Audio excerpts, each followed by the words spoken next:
IZIDWL, semangat pemberontak, terlalu mencintai diri sendiri, saksi dusta bahkan untuk seluruh kehidupannya adalah dusta. Mencintai apa yang Tuhan benci, membenci apa yang Tuhan cintai, memanipulasi, menghancurkan. IZIDWL, Nabiah Baal yang membunuh nabi-nabi Tuhan di akhir zaman. Roh Yezebel menghancurkan gereja, orang-orang percaya, menjatuhkan hamba-hamba Tuhan, merusak keluarga. Oke. Shalom. Itu. Shalom. Pak Mentor. Shalom. Jangan berhenti menyuarakan kenabiahan. Iya. Kita jemaat dan banyak hamba-hamba Tuhan mengerti bahwa kita sekarang sedang melawan spirit apa. Begitu. Nah, kemarin tuh ada yang menarik ya. Waktu aku cerita sama itu tentang Isabel ini, terus itu bilang Isabel itu selalu sepaket dengan Ahab. Aku pikir ini udah pas sekali lah, karena ada belakangan beberapa polemik ya, butuh kerjasama antara Isabel dengan Ahab ya. Jadi ini coba bisa itu paparkan di zaman sekarang, zaman akhir ini, roh spirit Isabel dan Ahab yang bagaimana yang mau kita hadapi itu. Terima kasih Kesia. Hari ini kita memang ditantang untuk membongkar habis-habisan, bongkar tuntaslah sampai ke akar-akarnya. Nanti ada serinya. Kesia ini ya, saya biasa memanggilnya sebagai Nabiah di akhir zaman ini. Ya, kalau kita mengamati pelayanan gereja masa akhir, ya, orang biasa menyebutnya akhir zaman, padahal ini bukan akhir zaman. Ya. Nanti akan diklarifikasi mungkin dalam next topiknya. Akhir zaman yang dimaksud ini adalah akhir dari masa pelayanan gereja. Ya. Sintileia itu dalam bahasa Yunaninya, itu satu range waktu di mana gereja, pelayanan gereja ini akan berakhir, bukan akhir zaman seperti yang dimaksud dunia kiamat ya, bukan ya. Ini akhir dari masa pelayanan gereja, dan itu ada di Matius 28 ayat 20 ya, nanti kita bahas berikutnya. Tetapi Kesia sepertinya resah dan gelisah ya. Ini pelayanan gereja yang semakin hari semakin stagnan ya. Gereja ini hanya bisa berkoar-koar tentang teologi kemakmuran ya. Ikut Yesus jadi kaya, diberkati, naik bukan turun. Ya, ini adalah bahasa-bahasa sorga telinga. Sehingga jemaat lebih memilih tertidur ketika pendeta berkhotbah daripada berjaga-jaga, siaga satu. Karena kita menghadapi dunia yang semakin hari semakin gelap. Ya, harusnya gereja tugas utamanya adalah menerangi dunia dengan kebenaran Kristus. Tetapi nampaknya dunia ini sukses menggelapkan gereja. Ya. Nah, ini bagaimana caranya? Ada 4 roh penjagal yang kita akan bahas nanti step by step. 4 roh penjagal kemajuan pelayanan gereja. Ya. Saya kasih tahu dulu ya, itu roh Ahab pertama, kemudian roh Isabel yang kita akan fokus pelajari, kemudian ada roh agamawi, kemudian terakhir ada roh Mamon. Ya. Ini sekutu yang tidak kudus. Ini adalah musuh utama dalam pelayanan gereja. Ya. Tetapi gereja nampaknya cuek-cuek saja, biasa-biasa saja.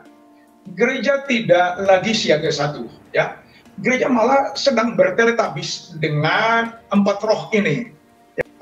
Kita punya generasi muda dalam pelayanan gereja ini sedang dininabobokan dengan rutinitas agamawi. Ya, mereka tidak pusing lagi dengan infiltrasi, ya, penyusupan roh Isabel ini. Wahyu pasal 2, ya. Saya mulai dari ayat 12, ayat 17, ya. Ayat 17. Siapa yang bertelinga hendaklah ia mendengarkan apa yang dikatakan Roh kepada jemaat-jemaat. Barang siapa menang, kepadanya akan kuberikan, ya, mana yang tersembunyi, dan aku akan mengaruniakan kepadanya batu putih yang di atasnya tertulis nama baru yang tidak diketahui oleh siapapun selain yang menerimanya. Ini wahyu Yesus Kristus kepada Yohanes di Pulau Patmos. Nah, ayat 19-nya begini, aku tahu segala, ayat 18 maaf, dan tuliskanlah kepada malaikat jemaat di Tiatira, ya. Tuliskanlah kepada malaikat jemaat atau gembala jemaat di Tiatira, ya, salah satu dari 7 jemaat kecil yang ada di Asia. Aku tahu segala pekerjaanmu, baik kasihmu maupun imanmu, baik pelayananmu maupun ketekunanmu. Aku tahu bahwa pekerjaanmu yang terakhir lebih banyak daripada yang pertama. Ya. Tetapi ada 20, perhatikan, aku mencela engkau karena engkau membiarkan wanita Isabel yang menyebut dirinya Nabiah mengajar dan menyesatkan hamba-hambaku supaya berbuat zina dan makan persembahan-persembahan berhala. Nah, ini ada penyusupan ini, ya, Baal, raja orang Sidon. Ya, ini penyembah berhala. Ya. Dan inilah terjadi teletabis pada zaman Raja Ahab, Raja Israel. Ya. Nah, sekarang roh Isabel ini menyusup masuk ke dalam gereja. Kalau saudara tahu bahwa Isabel itu pada masa Ahab, itu wanita yang pesolek, dia menggunakan daya tarik kecantikannya untuk menguasai Israel lewat Ahab. Ya, Ahab ini adalah tipikal raja yang hedonis, ya. Dia adalah raja di zona nyaman. Dia tidak mau diganggu kenyamanannya, dia juga tidak mau ribut dengan Nabot, pemilik kebun anggur, ya. Dia tahu triknya bagaimana bisa mengambil kebun anggur dari si Nabot ini, ya. Di sini adalah pasangan yang serasi antara Ahab, ya, zona nyaman, kemudian Isabel ini adalah rakus kekuasaan. Dia mau menguasai semua-muanya dengan cara apapun, dengan tebar pesona, dengan tebar kecantikan, ya.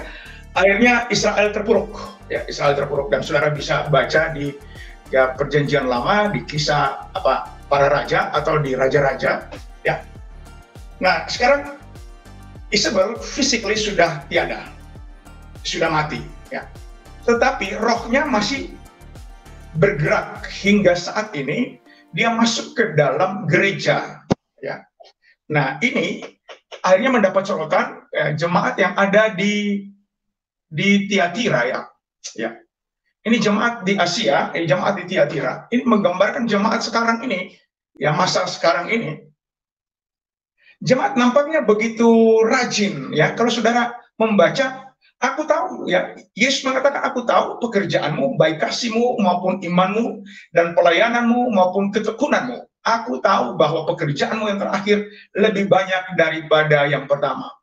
Tetapi aku mencela engkau, karena engkau membiarkan, mengizinkan, melegalkan wanita atau perempuan Isabel menyebut dirinya Nabiah, yang menyebut dirinya Nabiah, mengajar, ya. Dalam bahasa Yunaninya didaskalia, ya. Itu memberikan pengajaran doktrinal, ya. Roh Isabel ini atau roh perempuan ini, saya periksa di dalam teensisnya, ini memang singular, ya, dia feminin, ya. Kemudian dia adalah memperbalikkan firman Tuhan, ya.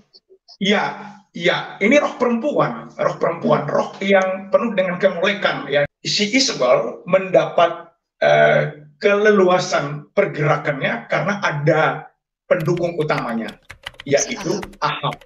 Yang di belakang. Iya, kombinasi antara Ahab Isabel inilah yang membuat gereja stagnan, gereja mengalami impotensi, ya, gereja lagi melakukan pesolek diri, ya, mempercantik diri, semuanya hanya ke dalam. Tidak ada lagi visi misi untuk menjangkau orang-orang yang belum dengar kabar baik, belum dengar Yesus Kristus. Nah, ini berbahaya, berbahaya. Isabel ini pandai menggunakan agama, itu dia mahir dalam menggunakan agama, kemudian dia mahir juga menggunakan mamon, Jadi kalau saudara sedikit kilas balik melihat sejarahnya, bagaimana otak Isabel ini membunuh Nabot, pemilik kebun anggur, dengan menggunakan isu agama, ya, orang-orang yang bisa dibayar dengan uang, ya, kemudian naik saksi palsu, ya. Yep. Nah, ya, gereja tidak boleh dibantah. Gereja itu merupakan titah baginda Ahab, ya gitu. Pelaksana eksekutornya adalah si Isabel. Siapa menentang titah Ahab, maka Isabel akan tampil untuk memangkas. Ya. Jadi istilahnya gini juga ya, Tok, ya, dikit ya. Antara Isabel dan Ahab ini, seperti yang Ito bilang tadi, si Ahab ini lebih memilih zona nyaman, dia itu berada di belakang. Praktek yang paling lebih banyak gencatnya bergerak ini si Isabel ini ya. Iya, iya. Ini kalau saudara baca kisahnya, itu Isabel ini adalah wanita pelacur. Dia melacurkan dirinya untuk memperoleh kekuasaan apapun bentuknya. Nah, kalau saudara melihat bagaimana ini roh ini menyusup masuk, berinfiltrasi masuk ke dalam gereja, nah saudara melihat bagaimana kerjanya. Ini coba lihat, menyesatkan hamba-hambaku supaya berbuat zina. Ya, tidak sedikit sekarang hamba-hamba Tuhan yang terjebak dalam perangkap zina, ya, moikeo dalam bahasa Yunaninya, moikeo, dan juga porneo atau pornea, ya, itu cabul, ya. Ini sinah, spirit sinah dan cabul ini sekarang lagi merajalela di dalam gereja. Karena apa? Gereja lagi berteletabis dengan dunia. Gereja membiarkan roh Isabel ini berdiri di mimbar, berkhotbah. Tidak ada pendisiplinan ketika ada orang yang melanggar atau hamba Tuhan yang melanggar. Ya, sekali diselamatkan tetap diselamatkan, itu menurut versinya dia. Secara teori sih kita tahu, atau pendeta-pendeta tahu bagaimana membedakan antara benar dan salah. Di mimbar oke. Ya, ini ngomongnya luar biasa. Ini benar, ini salah. Mereka bisa bedakan, pakai ayat lagi. Tetapi tidak mampu memisahkan. Kenapa? Karena mereka sedang berteletabis. Lagi berpelukan dengan dunia ini. Lagi berpelukan dengan Isabel. Ya. Jadi hidup dalam kekudusan, hidup dalam kebenaran, ini tidak dinomorsatukan, tidak menjadi skala prioritas dalam pengajaran. Ya. Kita begitu mudahnya ngomong tentang pengampunan tanpa pendisiplinan. Isabel, ingat, dia adalah roh manipulasi, atau dia manipulator unggul untuk menghancurkan pelayanan gereja. Ya. Jadi kalau Kesia, ya, beberapa hari terakhir ini atau beberapa waktu terakhir ini uring-uringan terhadap oknum-oknum yang ngomong tentang predestinasi, tentang hyper grace, tetapi tidak bisa hidup dalam kebenaran firman Tuhan. Ini mereka sedang berkamuflas, ya, berkamuflas. Nah, kenapa demikian? Karena gereja lagi dikurung oleh 4 roh najis ini, yang dipimpin oleh Ahab dan Isabel. Secara jurisprudensinya, yuridisnya itu Ahab, ya. Tetapi pelaksana eksekutornya, ya, itu adalah Isabel. Ya. De facto-nya itu Isabel yang tampil. Ya. Pas itu. Jadi Yesus secara tegas, ya, sebagai kepala gereja, dia protes, ya. Aku mencela engkau, ya. Aku mencela gereja yang macam begini. Gereja di Tiatira yang nampaknya aktif melayani, tetapi memberikan izin, memberikan ruang untuk Isabel menyampaikan ajaran-ajaran yang sangat menyesatkan. Ya. Saya teringat benar terhadap peringatan keras dari Mordekai, pamannya Esther, waktu masa pemerintahan Ahasiweros, ya, itu ada usaha untuk meniadakan bangsa Israel, ya. Kemudian si Esther diam-diam saja, ya. karena ada di zona nyaman. Lalu si paman ini, Mordekai ini, mengirimkan pesan kepada si Esther yang ada di zona nyaman. Ya, kamu kira kamu akan lolos ketika bangsamu dibantai? Ya, kamu diam saja. Ya, kalau bangsa Israel dibantai, pasti kamu juga akan kena. Ya, eksekusi pasti. Nah, jadi ini adalah gambaran gereja yang harusnya sadar bahwa gereja lagi ditunggangi khotbah-khotbah yang membuat jemaat tertidur, tidak siap sedia lagi untuk berperang.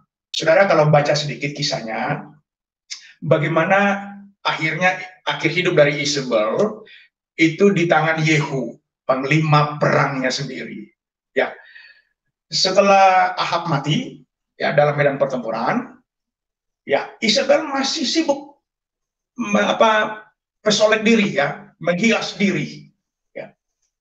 Dan ketika Yehu pulang dari peperangan, dia menyambut Yehu dengan sapaan menggoda, karena memang dia adalah ratu yang suka jual diri. Ya. Kalau istilahnya sekarang PSK, ya. Dengan mempercantik diri, dia menggoda banyak orang. Lalu si Yehu berkata begini, siapa yang ada pada pihakku, lakukan perintah, doronglah Isabel. Ya. Nah, saya beberapa kali atau berulang-ulang kali mengatakan kepada teman-teman hamba Tuhan, pengerobosan ini dari dalam. Ya. Kita memerlukan roh Yehu. Seorang Yehu akan tampil untuk menghancurkan tipu muslihat dari Isabel. Ya. Jadi saya juga bisa mengajak Kesia untuk bersabarlah menunggu Yehu muncul dalam pelayanan gereja. Ya. Karena hanya Yehu yang mampu menghancurkan pelayanan atau penipuan dari Isabel, dan itu dipangkas sampai ke akar-akarnya. Semua turunan keluarga Isabel itu dibabat habis oleh Yehu. Kesia pilihnya Isabel. Berikut mungkin kita akan naik tingkat sebelum kita turun ke Mamon, ya, ke roh agamawi. Nah, kita akan ke Ahab dulu. Bagaimana cara kerjanya Ahab? Ya, setelah Ahab mati, si Isabel ini masih hidup lebih lama ya. Tapi dia matinya itu dimakan sama anjing-anjing. Alkitab bilang itu tinggal kepalanya, tinggal tangannya. Ya. Yang namanya soal kematian itu kan keniscayaan, begitu ya. Semua orang pasti akan mati. Ya. Tapi yang menjadi poinnya dua. Bagaimana cara matinya? Yang kedua, kemana setelah mati? Jadi kita hidup lama pun, kalau mati kita nanti akhirnya menggenaskan karena penghukuman Tuhan, dan bahkan setelah mati kita itu tetap binasa, nggak dapat keselamatan, percuma. Kalau kita baca si Isabel ini di zaman sekarang itu roh-roh pemfitnah, roh-roh mengancam, itu roh-roh memutarbalikkan firman, itu adalah roh Leviathan itu. Kemudian mulutnya itu seperti sihir gitu. Jadi mulutnya itu bisa meracuni banyak orang, bahkan bukan hanya kita bicara langsung face to face ya toh ya, bahkan melalui media seperti ini pun energi, frekuensi, spirit mereka itu bisa tertransfer, manifest roh istilahnya. Makanya memang di zaman akhir ini kita bukan meng-underestimate tentang khotbah yang baik ya, bukan tentang khotbah berkat, bukan kita underestimate. Tetapi jangan lupa juga ada suatu peperangan di balik itu yang harus diberitahu kepada jemaat. Kita sekarang sedang melawan ini nih, spirit ini. Begitu, ini spirit Isabel ini spirit-spirit roh-roh yang menghancurkan kekristenan dari dalam. Yang kayak kemarin kita bahas ya, rasul-rasul palsu itu dari dalam ini. Isabel ini roh-roh spirit-spirit yang menghancurkan hamba-hamba Tuhan, menghancurkan orang-orang percaya dan juga keluarga. Ini di zaman akhir ini keluarga banyak sekali ini diserang ini. Dari apa di belakangnya? Roh apa? Roh Isabel ini. Makanya keluarga itu harus punya pertahanan yang kuat. Ya, pasangan itu harus sama-sama suami istri. Kalau laki-laki pria itu dibilang apa sih namanya, warriornya gitu ya. Kalau perempuan, kalau bahasa Ibraninya ezer kenegdo gitu ya, co-warriornya. Jadi perempuan sama laki-laki itu harus saling. Kalau tidak, kita bukan sedang melawan manusianya, tapi roh-roh yang merongrong di belakang ini. Jadi, paling senang setan itu menghancurkan keluarga. Paling senang.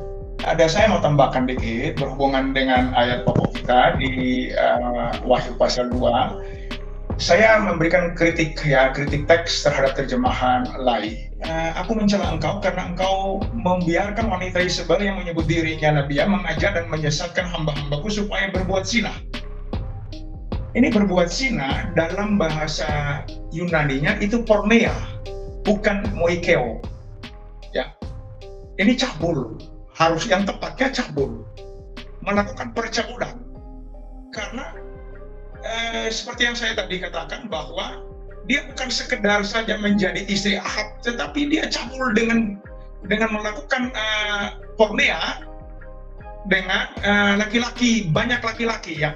Kalau saudara membaca ada 450 nabi-nabi gunung ya, nabi-nabi Baal, itu semuanya dipuaskan nafsunya oleh Isabel. Ya, ini nabi-nabi palsu ini hanya sapi perahan atau seperti kerbau lah, gitulah. Jadi Alkitab mengatakan begini, ya, aku memberikan dia waktu untuk bertobat, tetapi dia tidak mau bertobat dari sinahnya, dari porneianya. Aku melemparkan dia ke atas ranjang orang sakit dan mereka yang berbuat sinah. Nah, ini dia pakai kata bahasa Yunaninya moikeo. Ya, mereka yang berselingkuh dengan dia, memuaskan hawa nafsu pornonya, gitu. Nah, kalau kita belajar kritik teks, kita akan tahu bagaimana kerja roh Isabel ini, dia berlindung di balik mimbar-mimbar gereja, bersembunyi untuk menyesatkan, ya. Makanya kemarin Kesia uring-uringan, ya karena sudah sekali selamat kita tampil mengajar bla bla bla. Jadi boleh kita bersinah, Tuhan sudah ampuni kita porneia begitu besar, ya. Begitu walaupun kita buat jahat, tetap aja diselamatkan. Ya. Kelihatannya memang luar biasa, sangat menarik sekali. Oh, kita jadi berpikir luar biasa sekali memang Tuhan itu begitu ya. Tapi ujungnya maut, kebinasaan.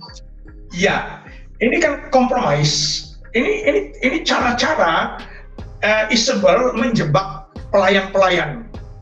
Ya. Ingat di sini dia pakai hamba-hambaku. Ya. Jadi ini pendeta-pendeta asli, ini dia pakai doulos ya dalam bahasa Yunaninya. Hamba-hambaku berbuat cabul, kemudian berbuat zina. Dan ada dua istilah yang digunakan dalam teks Yunani, itu moikeo dan porneia. Ya.